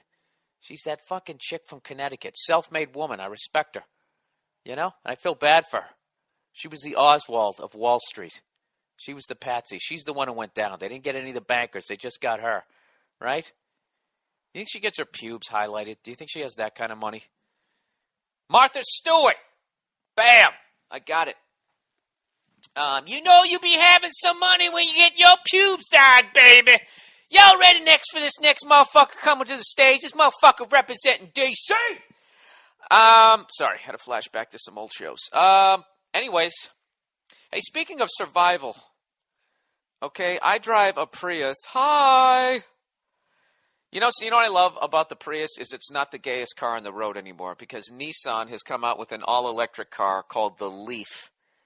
Okay? I challenge you to come up with a gayer name for a car. All right? And I'm not attacking the fucking homosexuals over there. All right? As far as I can tell, there's a lot of gay guys that could kick the living shit out of me and have their way with me. So the last thing I want to do is make someone mad at me who oddly may want to fuck me. I'm just saying it's gay as in it's fucking lame, okay? And all you fucking gay people can go fuck yourselves, all right? That's what words do. They morph into other shit. Gay used to mean really happy. The gay 90s. The 1890s were known as the gay 90s. That didn't mean there was a bunch of guys out there blowing each other, right? It just meant everyone was happy. They were happy and gay. Doesn't it gay in that Old Lang Syne song, the New Year song? May all acquaintance be forgotten, never okay, and let's all be gay, right? Something like that. One of those fucking songs. Is it in the birthday song? The word gay is in something. I don't know what it is. It's a song that I hear like once a year, and I'm like, yeah, that's funny. That gay used to mean happy. Now it means you want to dive on your girlfriend's muff whilst you have a muff yourself. You know, isn't that kind of just greedy? You know? It's sort of the biggest loser of sexuality to be gay. You know, I have a dick. Oh, I can't, one's not enough. You selfish cunt. You got to go have another one. Jesus Christ, these fucking gluttonous gay people. See, this is why I do the podcast. I tried to do a fucking podcast last night, and it sucked. I need a good night's sleep before I do a podcast, because I was driving out from the desert, because my buddy had his wife had a baby. Beautiful, beautiful fucking baby girl. Isn't it such a relief when you show up and the baby's gorgeous? Isn't it such a fucking relief? You know, because some of them, when they come out, obviously, they're like a little bit early, or they're a little weird looking. Their fucking head hasn't fused together yet, right? And they look like an octopus, some of them, if you chopped off 4 of its arms. Actually, 6 of its arms, and then you put 2 legs in place of the 2 arms. Right? Bill, we get it. We can do basic math. Yeah, you know, it's got those little octopus heads. And you got to sit there, hey, wow, look at that. Yeah, why don't you, is there any way you can stick it back in for another couple of weeks? You know, of all the things you've attacked on your podcast, I draw the line at babies. Do you?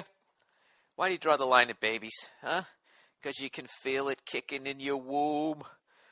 I am really just being crass on this one. Who gives a shit? How far into this podcast are we? Oh, 13 minutes. Halfway through the first period. Over halfway. Speaking of that, you guys see the Bruins? Bruins made the just clinched a playoff berth by finally beating the Flyers. Every time I watch a Bruins-Flyers game, they lose, unless it's a playoff series. And then they just win the first 3 and then lose the next fucking 4. But that's the first time I watched a Bruins-Flyers game in a long time, and they actually won. It's a goddamn good team the Flyers have, and the fucking Rangers scare the shit out of me with Henrik Lundqvist. Motherfucker stopping everything. But I think Tim Thomas is a better goalie. And I think, you know something? We've oddly adjusted very well once we traded old douche face there. And he does have a douche face. Phil Kessel. You guys watching the NHL Network where for some reason when they say NHL hockey, they have to have the guys do these stupid dramatic, like they're not facing the camera and then they turn around and they're all sweaty. And they have this look on their face. Not happy, not sad, just sort of staring intensely. It's like, I get it. It's hockey.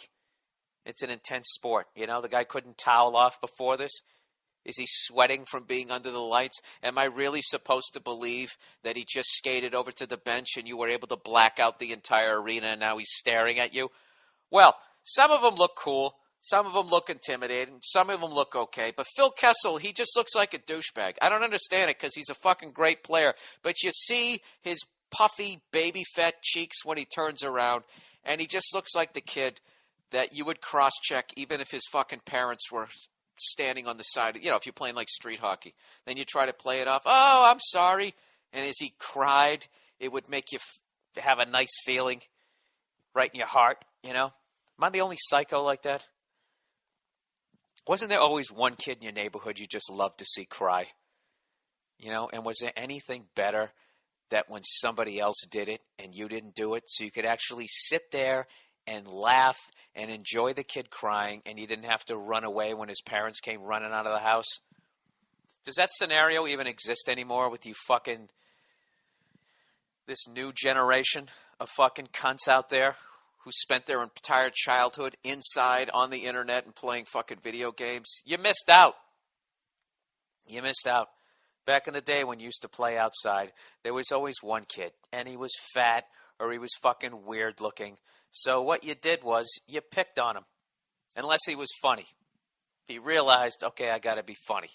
You know, kind of like me. When I was a kid, I looked like Opie with a little bit of Ralph mouth. And I realized it. I'm like, wow, I'm the only one who has this fucking hair color in my neighborhood. I look like a fucking freak. I better start fucking coming with the jokes here. I did. That's what I did. I used to go outside in a little tuxedo. And I would just start, hey, interesting thing happened to me in the middle of getting potty trained or whatever. I would have jokes. Because, I used to get the shit kicked out of me. What do you think, that kick of ginger days is something new? Think we always haven't been picked on? Anyways, what the fuck am I talking about here? Oh, that's something that I've gotten a lot lately from people. People think I don't understand the internet, which I think is absolutely hilarious. Like there's something to get. It is what it is. You know what I mean? It's like, how don't I get it? Huh? Because I call you out when you do dumb shit, you know? I was on the Joe Rogan podcast this past week, and fucking amazing podcast. I go there, and Joe's like, dude, you know, whatever time you want to come over, blah, blah, blah, blah, blah, blah. And I said, all right, why don't we say 12 noon? Because I don't want to get stuck in rush hour. Basically how it works out here in L.A. is you got to schedule everything between 10 and 2 in the afternoon. Anytime I have a meeting, when do you want to meet? Between 10 and 2. All right? Buddy of mine, Al Madrigal, hilarious comedian. Definitely check him out. Al Madrigal. He's the one he told me to do that. So I go between 10 and 2. Now, I'm not going to go there at 10 in the fucking morning.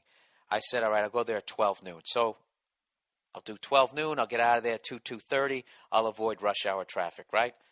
And his fucking podcast is so much fun. I think we did like a 3.5, 4-hour fucking podcast. You know, it took us like a half an hour to settle in. So we started at 12:30, you know? He gave me this coconut water that was so fucking delicious, I actually came home and immediately went on to Amazon and ordered a fucking case of it. 12-pack is what I got. You know, alligator armed it. Not because I didn't want to get a case. I just wouldn't want to deal with my girlfriend going, first a water cooler and now a case of coconut water? Where are we going to put the cereal? I didn't want to deal with that, so I only got the fucking 12-pack. All right? So anyways, we start the podcast and we just have a great time. Fucking went through the whole thing. I definitely suggest you listen to it. I, of course, don't have the link because I'm an asshole. But just look up Joe Rogan Podcast. He gets like 250,000 hits a week. So you'll definitely be able to hear it. But in the end of the podcast, I got in this huge fucking argument with his male assistant, tech guy, whatever the fuck you call him, the guy who sits there and is constantly adjusting knobs on the mixer. We got in this stupid fucking argument about whether or not someone had the right to take my podcast, put it on a website that had advertising on it. And I basically said they didn't. You could, I put my podcast out there. It is free, but it's still my intellectual property. I give it away for free, so you take it for free. You can't take it and then start making money off it. And there was a website that had all these podcasts, and they got them all on one website. Hence, a ton of people went to the website. Why? Because of the creation of the artists. Their intellectual property was getting hits. No one was going to the website to look at the fucking website with nothing on it. They were going there to listen to the podcast. And on their homepage, they had advertising. So all these podcasts were getting eyeballs to go to the fucking website. All right? And they go there and they read advertising. And that's how you sell advertising, by the amount of fucking people you get to your website. So, how you're supposed to do that, you're supposed to contact the artist or the owner of the work and say, listen, we want to use this shit. We're going to be selling advertising. All right? We'll take our cut. You take your cut. That's fine. That's what the fuck you're supposed to do. You can't just take it and put it on your site and start making money off of it. And for some reason, he was saying it was my fault because technology existed for them to do that. It was hilarious. He completely ignored all the laws of intellectual property, copyright laws. Fuck all that.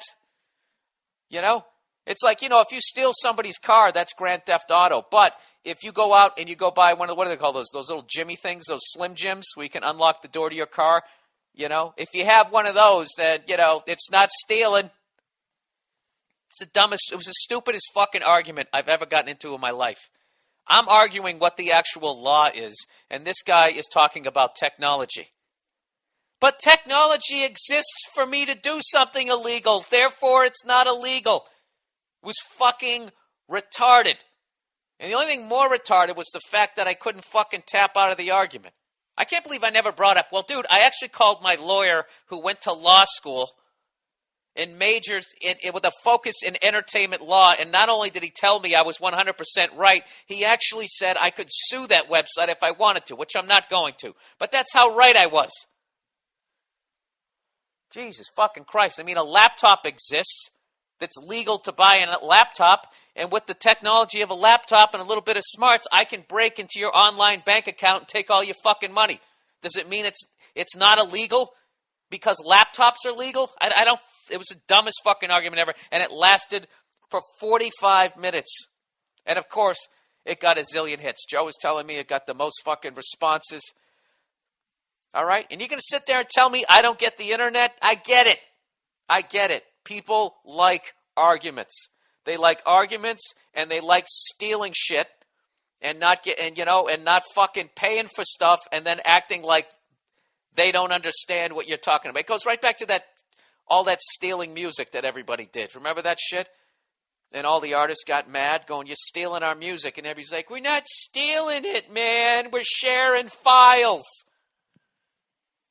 No, we were stealing it. Look what we did. We destroyed, and I say we because I was on LimeWire. I was on LimeWire for a good 8 months before someone finally was just like, dude, we're stealing music. How can we do that? And then that someone can steal your fucking comedy. This is bullshit. Now, I know a lot of you right now sitting there and go, well, there you go. You stole music. Therefore, someone ought to be able to steal your fucking podcast and fucking average. No, two wrongs don't make a right. Okay? Just because I go out and murder somebody doesn't mean someone can come over and murder somebody I know. We're both going to get charged with murder. All right? I didn't say I was a perfect person in this, people. I think it shows what a big person I am that I can admit to some of my wrongdoings in the past. But anyways, after fucking 10 years of stealing music, look at the music business. Okay? It's over. It's fucking over. Steven Tyler is on American Idol talking to people who work at a fucking Cinnabon, telling them that they have good voices and that they're going to have some sort of career in a fucking art where the whole business model has been completely fucking destroyed. You guys haven't noticed that shit? Musicians are like in movies now. They're doing everything but singing. I saw there's a new show out where Christina Aguilera is a judge, the lead singer of Maroon 5 is a judge, some country singer is a judge. All these guys who used to be able to sell out the Staples Center. It's the whole fucking thing. It's over. So, I don't know. Did that even make sense? I don't even know what the fuck my point was. I can't sell at the Staples Center. All right, go fuck yourselves. But I was right in that argument, and I had a great time this week because I didn't read one of the emails that was sent to me about that stupid argument. I would just see it, Joe Rogan's podcast, RSS feed, any of that shit. I just deleted all of them, and it was fantastic. Absolutely fantastic. So I didn't have to read them and argue with strangers who don't understand the laws. So there you go. I hope some of that, I realized halfway through that is most of you probably didn't even hear the fucking argument. But you'll probably go to Joe Rogan's podcast to listen to it, won't you? See that? Look at me spreading the podcast love. All right. With that running of the fucking mouth, what do I have coming up here, people? This week I'm actually going to be where am I going to be? I'm in town this week. I'm actually working on April 2nd. Let me get the exact date here in case I screw this up. The name of the show is Kevin and Bean's April Foolishness Show. They do it at the Gibson Amphitheater. I did it last year and April 2nd. I had an unbelievably great time. And absolutely love doing this gig because not only do I get to work with a bunch of comedians that I never get to see anymore, it's all a bunch of headliners. As far as the fucking eye can see. Of course, I don't have any of the fucking names. Who the hell's on it? Patton Oswalt's on it. Jimmy Kimmel's on it. I'm on it. Kevin and Bean's on it. I forget. I can't remember. But the lineup is fucking... I think Dana Gould might be on it. I shouldn't name names here because I don't know. It's going to be awesome. All these guys that I love watching them work are going to be on it. And on top of that, the Gibson Amphitheater used to be called the Universal Amphitheater. And that's the one where the Blues Brothers, when they recorded Briefcase Full of Blues with one of my favorite drummers of all time, Steve Jordan, that's where they did it, right there on that stage. And they were opening for Steve Martin back when he wore the white suit with the fucking arrow through his head. I'm a geek for that type of shit. Theater history. I always try to find out, and I sit there, really? Charlie Chaplin played here? Buster Keaton? Like that dumb shit, So anyways, I'll be doing that on April 2nd. And then what else do I got? Oh, I'm going to be in Maryland at the Record Theater for 2 shows on April 8th. And then I'm going to be at the Tower Theater in Philadelphia, Pennsylvania on April 9th. And then later on that month, I'm hitting 2 cities I haven't done stand-up ever or in a long time. Milwaukee, never been there. I'm going to be at the Pabst Theater in Milwaukee, Wisconsin, April 22nd. On April 23rd, I'll be at the Royal Oak Music Theater in Detroit, Michigan. I have not been there since I did the Chappelle Show tour with Charlie Murphy and Donnell Rawlings.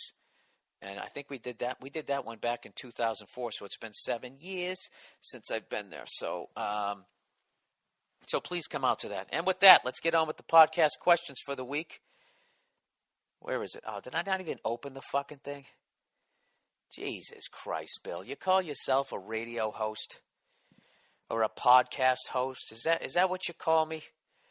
Is that what you call yourself, Bill? All right, open. Fuck. What can I talk about here?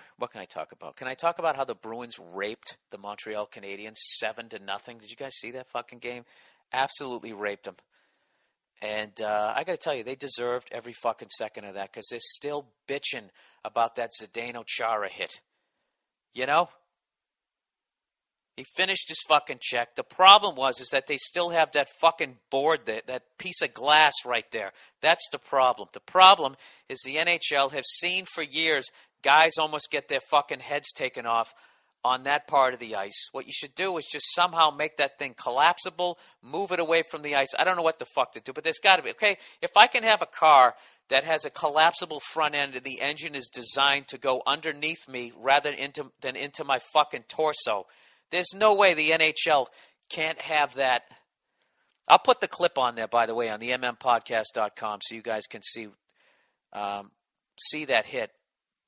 I mean, it was brutal because the guy fractured one of his vertebrae. And so I felt bad about that. But then they were talking about the severity of the guy's concussion. And it turns out the fucking douche went to the movies like 3 days later with this allegedly severe concussion. Gotta love Mark Recchi for calling him out. He was actually taking heat off Chara. Just saying, yeah, I think he exaggerated it. How awesome is that he did that? Already knowing how fucking sensitive they are up there. They're so fucking sensitive up there in Montreal. It's not like Toronto. Toronto's a fun goddamn city.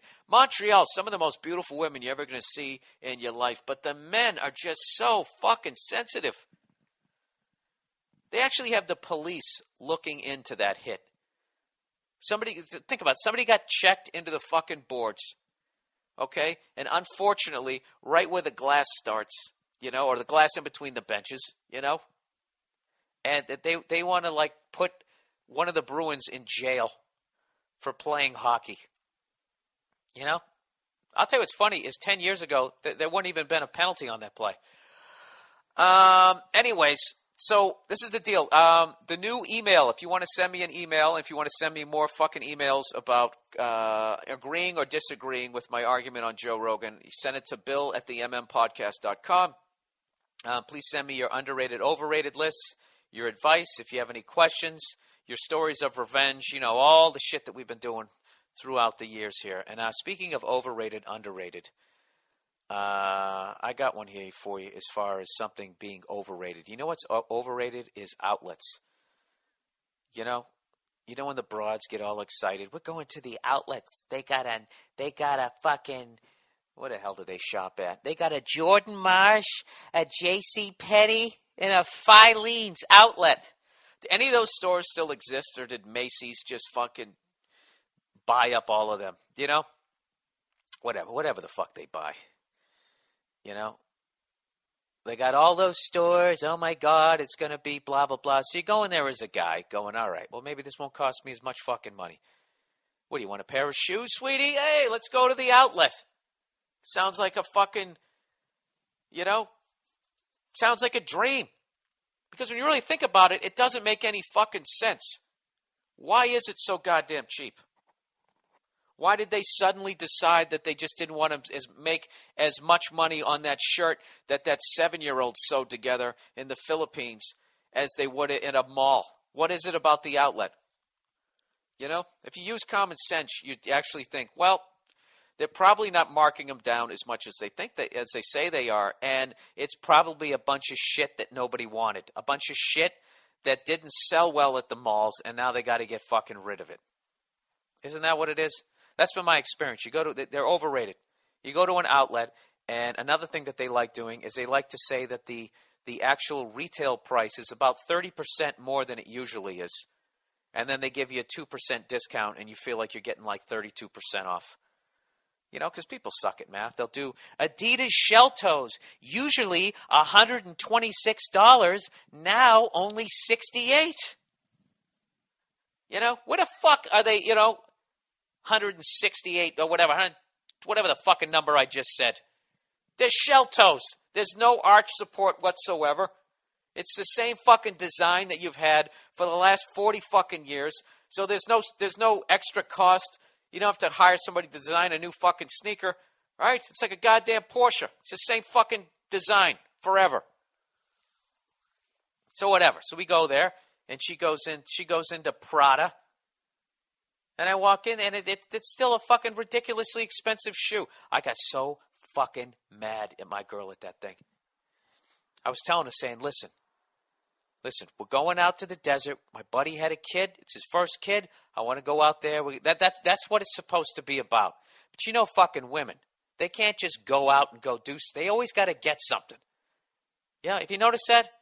All you young studs out there banging away, having one. Even if you have a one-night stand with them, they still try to get a T-shirt out of it. Have you noticed that? Can I put on your T-shirts? Then they just walk out with it. They're fucking weird. They're like serial killers. Like they're taking some sort of a trophy. Making a goddamn voodoo doll. Give me. You know, that was one of the turning points as me as a single guy when I asked for the T-shirt back. I started doing it. Can I have my T-shirt back? And I loved it because they didn't know what because they were pissed that I asked for it. But then they also didn't want to come off as some selfish cunt. So then they had to take it off. But just the conflicting emotions on their face. Mad that you asked and then trying to play it off like they're not mad. So you can see that they're actually a good girl who will jump on your dick after knowing you for about 4.5 hours, right? So anyways, overrated outlets. All right? They're fucking overrated. Unless there's a bunch of stores that you like, then it's just convenient. That's the best you're going to get. You know? It's convenient. Well, at least I don't have to walk through a food court and 2 levels. I like that it's just 1 level.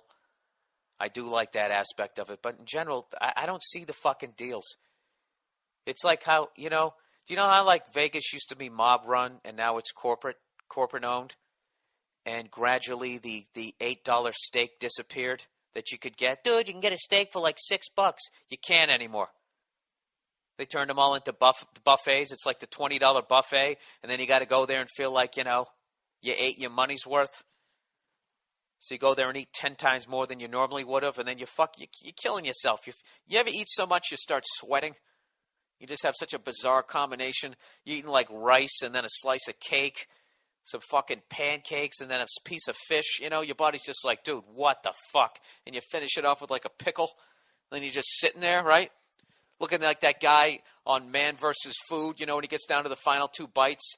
And he goes into what I call the thinker pose, where he's just got his fist up against his skull. Yeah, it's the same thing. Outlets, it's the same hype that people used to say about Vegas. People finally have stopped saying the $6 steak bullshit. All right, so there you go. That's overrated, underrated for the week. Please keep sending those in, people. I love reading those things. All right, advice for this week. I'm becoming just sort of a relationship advice person. I don't know how this has happened, considering I've never been married. I don't have any kids, So I don't know, I'm basically the Steve DeBerg of relationships. I'm somehow still in the league, still in the game, holding the clipboard, but I haven't taken a fucking snap in like 9 years. That's what I am. I'm standing on the sidelines as all you guys are getting married and having kids, just sitting here fucking wearing a headset. All right, but you guys want advice? Here we go. Okay, so I've been together with my girl for almost 4 years, got married last September in 2010. These past weeks have been hell. I'm a very honest person, so I felt lately that me and my wife have not been close. So I talked to my wife and told her how I felt, and if we continue like this, things can end up in divorce. Not things will. He stressed can, all capital, can end up in divorce. So we talked it over, and all seemed okay. Sunday the 20th, I asked her when she was coming home. This was at 10:20 p.m. She told me in the next 20 minutes. I said, okay, cool, I'll see you at home. I was driving home from a farther city, so it took me longer to get home. I get home at 12 a.m., and she is still not home. So I call her and say, please tell me if you're not going to come home on time so I know you're okay. All right, sounds like a decent guy. What does she do? She starts yelling at him, saying, I lost my place. She starts yelling at me, saying I was helping my damn friend. Stop being an asshole. Then she hung up. Wow. She got home and yelled at me and everything, and we argued. She went to bed mad at me, and I slept on the couch. First time I've ever done that in our relationship. Well, that's par for the course. You got married in September. You go through the honeymoon phase, right through the holidays, and all of a sudden Valentine's Day comes up. That's more excitement. Now you're into March. March is the real deal. Okay, if you can get along in March, that's a good benchmark, you know.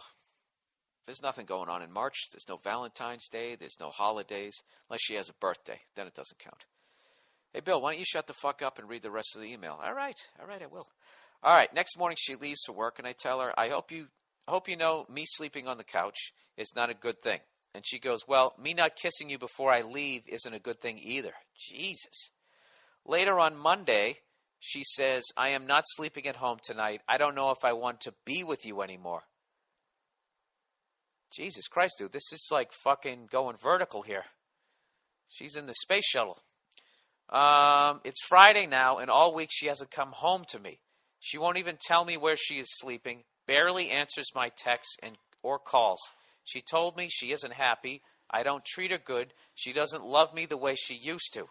But not once did she sit me down like a civil person and tell me to change. She up and just left. Bill, please tell me if you love someone and you're married, would it be easy to just up and leave like that? Leave that person with no warning and not giving the person a chance unless she has another secret. Oh, Jesus. I think he's suggesting that she might have another guy. She's filing for divorce soon. Told me to keep everything. She just wants her vehicle. I'm dying inside and have been going crazy. I cannot believe she would put me through this. She said she's been thinking of this for 2 months, but never sat me down so I can work on being a better man. Wow, dude, 2 months is a long time when you've only been married since September. That's basically 20% of your marriage, I would think. So anyways, he goes on to say, she had nothing when we met. I drove her to school every day, and her parents did not care for her. I did everything for her. Why would she screw me like this? Oh, boy. All right. So what advice do you want here? You want me to know why she would do this?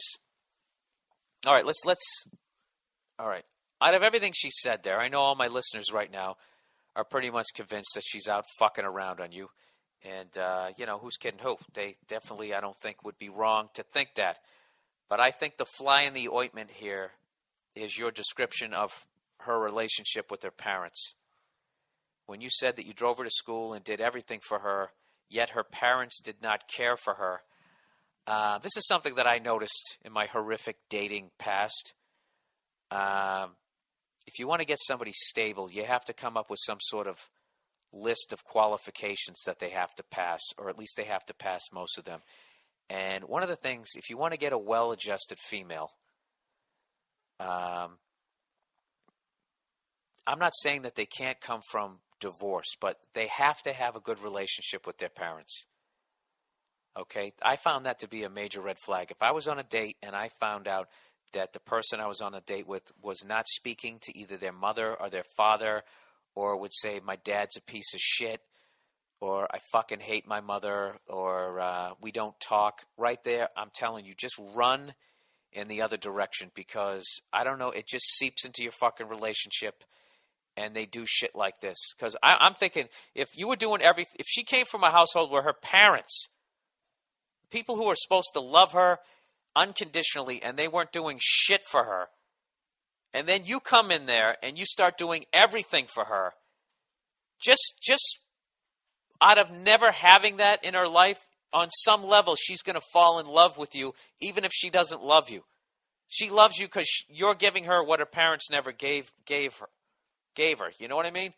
But that doesn't mean that she loves you. And I think and then you combine the fact that if she had a fucked up relationship with her parents where there was no love and that type of stuff, she doesn't know what love is and can't communicate. And when she's not feeling it, she doesn't know how to get out of it like a fucking adult. Hence, she just leaves you. And then, because she's been searching for love her entire fucking life, rather than just going out on her fucking own and just being alone and figuring out what she wants, it kind of seems like she already has another guy and she's just swinging to that dude. Going right into another relationship. So I'll tell you this. This is what I would do. I would consider myself fucking lucky that she did it this quick, that you found out that you were married to a psycho, and that she only wants her fucking car. All right? So what I would do is give her space. Don't call her. Be civil. Work the fucking thing out. Sign the divorce papers. Let her get in her fucking VW thing, whatever the fuck she drives, and let her and her baggage drive down to the goddamn street. All right? Then you fucking, I don't know, do the usual shit. Go to the gym. Cry it out. Go to the fucking gym. All right? Don't beat yourself up. Don't start drinking. Don't start becoming a fat fuck. All right? Turn this shit around. I'm telling you, I don't know. Come up with some healthy fucking way to deal with this shit. And don't do the guy shit where you fucking white knuckle your way through it and booze and go bang a fat chick. Don't do that shit, all right? Fucking, curl up in the fetal position, cry it out, and just keep telling yourself you're going to meet the right girl. Do that. But that one right there, dude, flush that one down the fucking toilet. And it's a blessing. It's a blessing, dude. Can you imagine if you had a kid with that fucking nightmare? And for the rest of your fucking life, or at least for the next 18 goddamn years, she's going to be in your fucking life, and you got to listen to her opinions, which would totally affect, on some level, your relationship with the next great girl that you're going to meet. Your next girl is going to be a great girl because you've been through this shit with this cunt. Trust me. All right? It's going to hurt. Just fucking deal with it. All right? Platoon, take the pain. All right? Okay, that's it. Next one. All right, Bill, me and this girl, another relationship one. Bill, me and this girl are stationed overseas in the military. England, lucky enough. Due to our jobs, we see each other a couple times a week for meetings and at the gym. Here are my 47 dilemmas. There's the chance of being deployed and all of that business due to the war with Yogurt Face in Libya. The least of my worries. Oh, by the way, did you see that there was a couple of... what was it? Usher, Beyonce, and Mariah Carey actually did private New Year's gigs for $1 million. Did New Year's gigs for Gaddafi's kids. Can you fucking believe that? How much fucking money do you need to make? You're going to take a gig where you're going to go dance like a goddamn fucking clown for a mass murderer's kids? And then you take that fucking blood money, stick it in your bank account, go buy yourself some fucking glitter or whatever the hell you do when you're a goddamn singer. Buy some more streamers to hang on your fucking mic stand. And then when you get busted, you try to play it off like you had no idea who Gaddafi is and what he's done. You couldn't remember that he claimed he was behind the Pan Am bombings that killed fellow Americans. The fuck is wrong with you? I love that shit where they tried to play it off like they had no idea.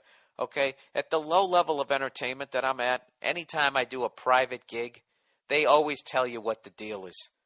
I don't do private gigs anymore because, as Dane Cook classically put, you feel like you're being rented. That's the greatest way to describe how you feel when you do that gig. See, if you come out to a comedy club or a theater to see my act, you get my act and I get to say whatever I want. But if you hire me to perform for your company or a private fucking Christmas party or some shit like that, like I used to do those gigs, there's always a list. This is what they do. Stay away from this. And you either comply to the list or you just don't take the gig. The last thing you do is say, yeah, no problem. Then you show up and you do your Lenny Bruce fucking set and then walk away thinking you're a badass. You're not a badass. You're just an asshole. If you were going to go in there and curse and they wanted a clean comic, you shouldn't have taken the gig. They're hiring you. Private gig, right?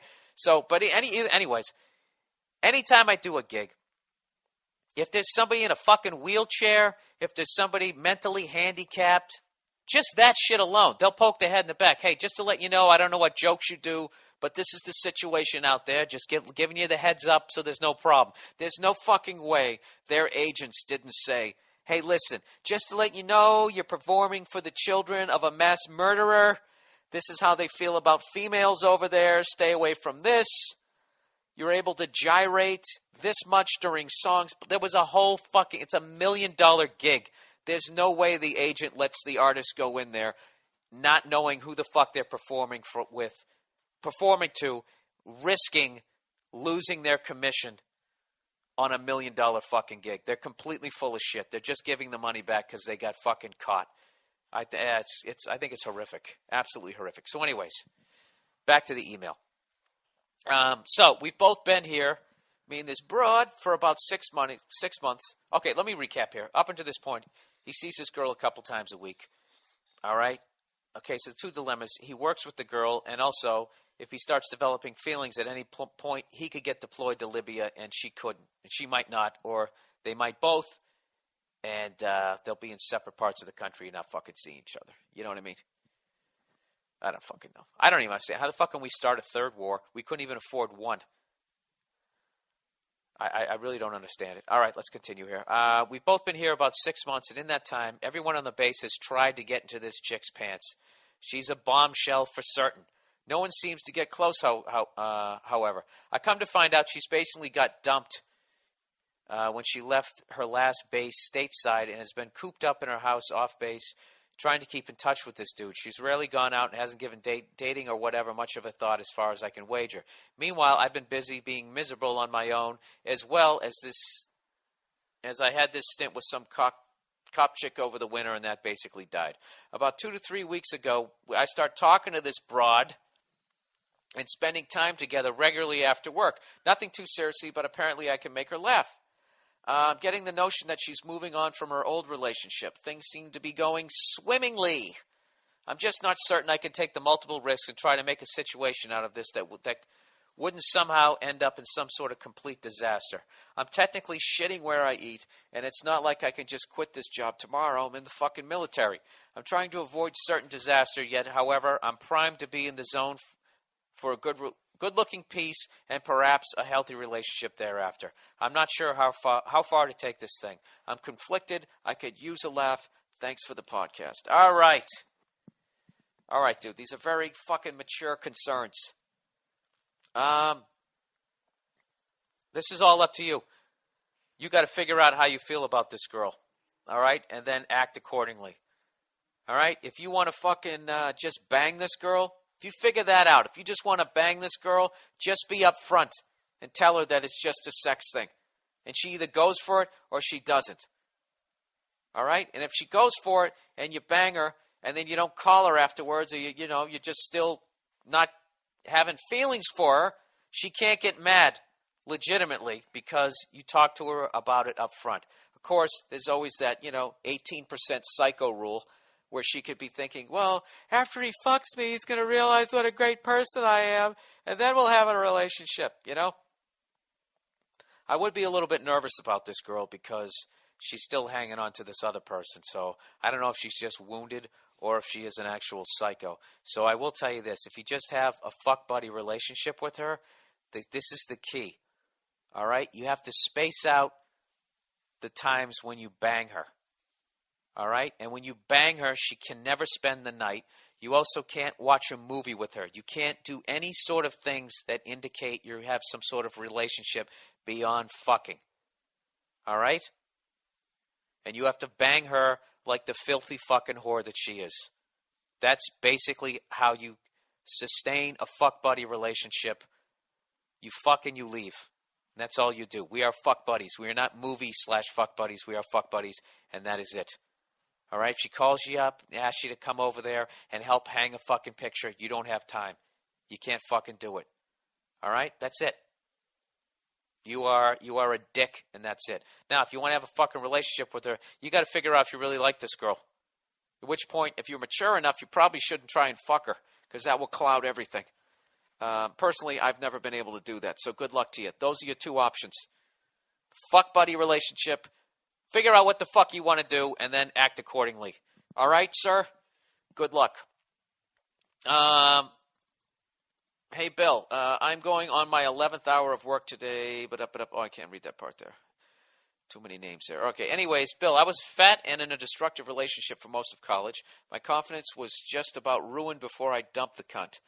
And I lost about 70 pounds. Good for you. See, this guy did the right thing. He got it for that guy with the first question. This guy here, he got out of a relationship.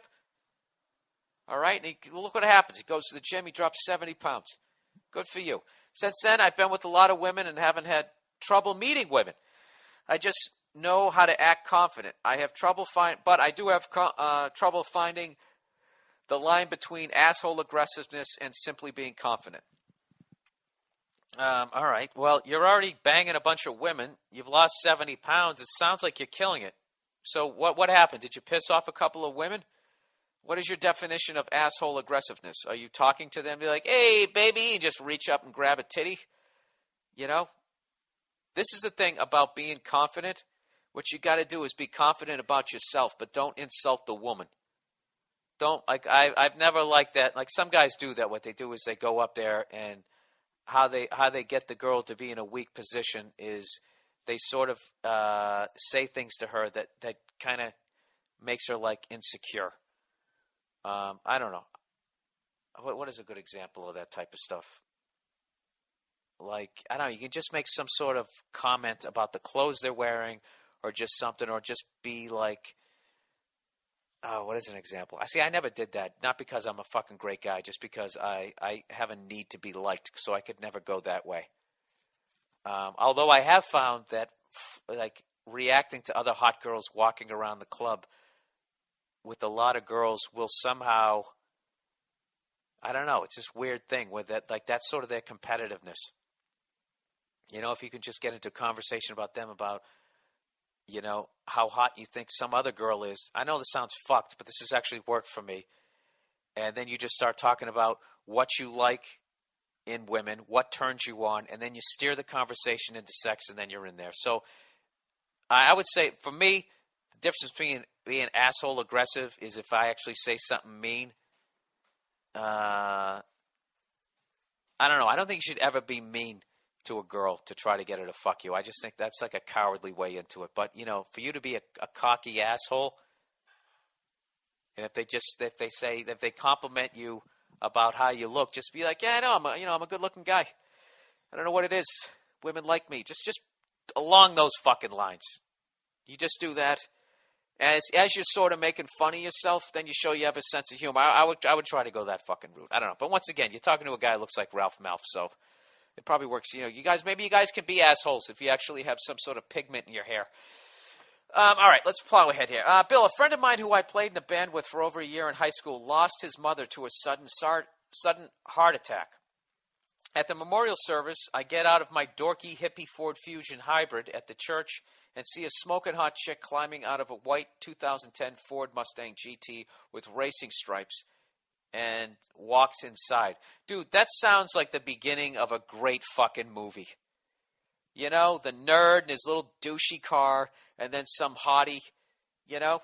Was it Christy Brinkley from those fucking European vacation movies? Anyways, it was mysterious and intriguing at the same time. Exactly. I didn't know too many people at the funeral, and I was the only guy. What? I didn't know too many people here, as I only met the guy through my younger brother and was not super close with him. Then what the fuck are you doing with the funeral? At the funeral? Jesus Christ. His mother was an artist, so after the receiving line, there was a reception with her art displayed around the room, and I was sipping coffee and looking at some of her art. This is a fucking cool-ass funeral. Looking at some of her art on the wall, I glance to my right, and there she is, standing right next to me.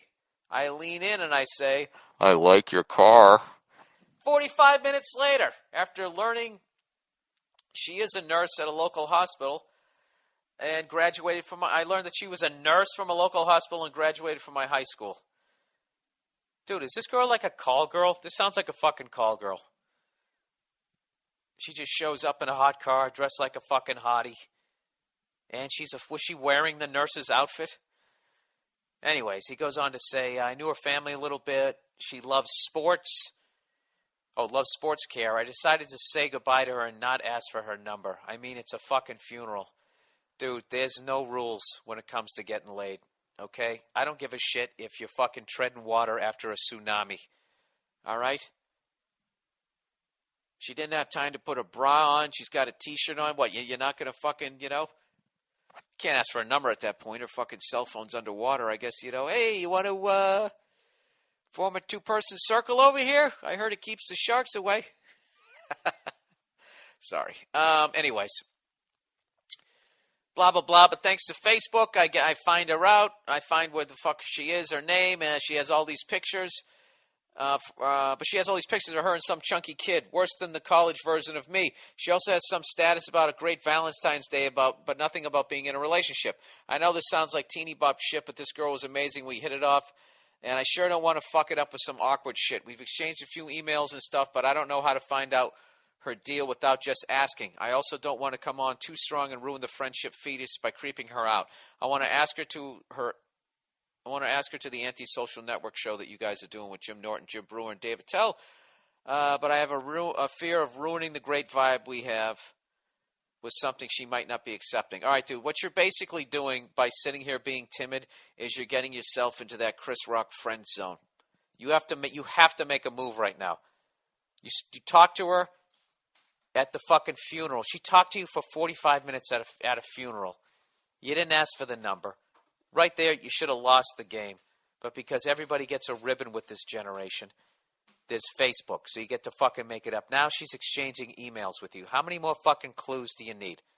She has a vague sort of relationship status on her Facebook. Ask her to the fucking show. It's perfect. All right? You go into a comedy show, we'll make her laugh. You sit there laughing it up with her, accidentally put your hand on her fucking thigh, and you're in. I know it's not that easy, but dude, you need to ask her out sooner rather than fucking later, and have her go to a comedy show. I think that'd be a great idea.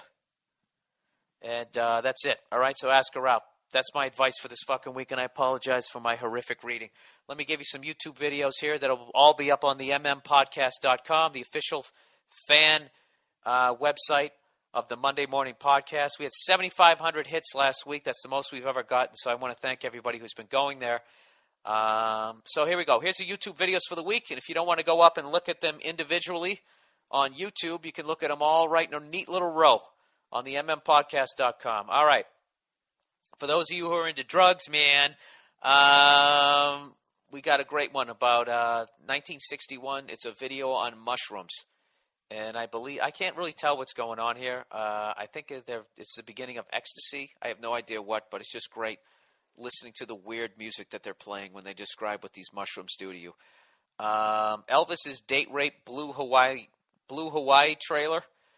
It's just a bunch of clips of Elvis right before he bangs a lot of chicks, and some of the shit that he gets away with, just being mean and being really misogynistic.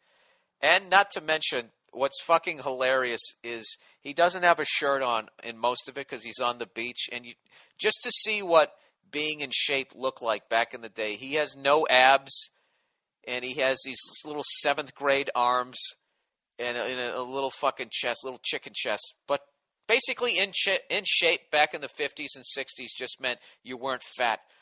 I mean, you just suck in your gut a little bit. But he has the most horrific bathing suit I've ever seen in my life. And I don't know. You could basically do a 9-hour seminar at a feminist convention if they just showed this just the movie trailer alone. This is a bizarre video. Is hidden camera. British cunt threatens to ruin ex's life. This guy's marriage is falling apart, and he's filming it. It's just really bizarre. If you like watching something really fucking awkward, just definitely check it out. And here's a new one. This is what I call pre-9/11, these YouTube videos, where you just see people doing shit in public that nowadays would end with a felony and the person on TV scolding them.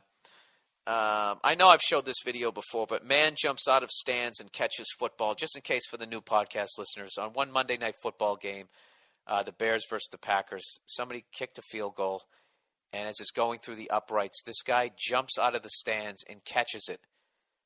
I mean, you'd get tasered and you'd be put in jail immediately now. And not only does this guy not get tasered, he goes back to the fucking stands. He's allowed to continue watching the game. And Dan Dierdorf and Al Michaels are just laughing their fucking asses off, think it's the greatest thing ever. And that just makes me think about, wasn't it great before 9/11 when you could have a great time and do shit like that, and it was just considered all innocent fun, and it didn't have to be treated like it was that Osama bin Laden who just jumped out of the fucking stands. And all right, the next YouTube video. This is one for John Bonham fans. This is a very rare video, or just one I've never seen. It's a Paul McCartney video where it's Paul McCartney and Wings and friends, It's some horrifically awful song called the Rockestra theme. But they, one of those things where they put together like an all-star cast of people to raise money, kind of like a precursor to the We Are the World thing. And they have three drummers, and one of them is John Bonham. Not only is he not playing Ludwig's, he's playing this drum kit. I don't know if it's a North drum kit or there was another drum kit out there called a Stingray. In the late 70s and early 80s, they had this radical design on the drums where they sort of had the bottom of the drum. Looks like it's made, if you were on acid and you were looking at a drum kit, looks like it's melted and it's pointed out at the crowd. Allegedly, it made your toms sound better. But it's the only time I've ever seen John Bonham not playing one of his famous Ludwig kits. And any of the drummers out there, can you please tell me what the kit is? Because I looked it up on the internet. I tried to find images of Stingray drum kits, and I saw a couple of the modern ones where they had the warped toms, but I couldn't find any of the classic ones. I looked through my old Modern Drummer magazines, and I couldn't find it. But if anybody knows the name of the drum kit, I'd love to know. All right, and that's it. I think that's it for this week. Yeah, that's it. A couple of movies. Somebody says movie to avoid: Battle Los Angeles. It was like Independence Day took a shit all over the Expendables. Just didn't buy into it. Maybe it's because I've been sober for a while and I saw it with a few potheads who loved it to death, wouldn't shut the fuck up during the movie, and kept making stupid comments like, "Dude, we're fucked." Yeah, I mean, come on. Who goes to Battle Los Angeles and actually thinks it's going to be Chariots of Fire, which I actually thought that movie sucked. Yeah, I think you need to smoke. I mean, that's the movie. That movie is for potheads. That's one, eat a fucking, little weed cookie and go see it and have a good time. See, that's right there. There you go. There's something positive about weed. It makes awful movies like Battle Los Angeles enjoyable and, relevant. And somebody said Lincoln Lawyer was awesome. All right, that's it. That is the podcast for this week. You guys all have a great week. Thanks for everybody who listens to the Monday Morning Podcast. If you want to hear that epic argument that I had with Red Band, and yes, we are friends. We got along great. I actually did a set at Sal's Comedy Hole, and we laughed about the argument. So, there's no reason to gossip anything beyond.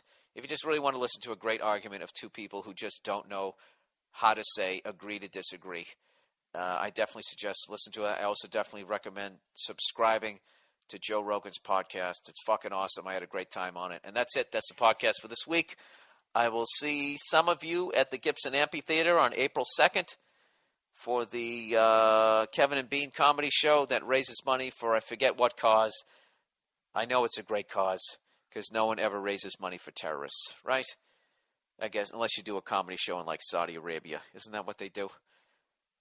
That's how they raise money with their filthy fucking oil money. Then they funnel it through the mosques. Isn't that how it goes down? Is that how the paper trail goes down? Do you guys read Rolling Stone magazine?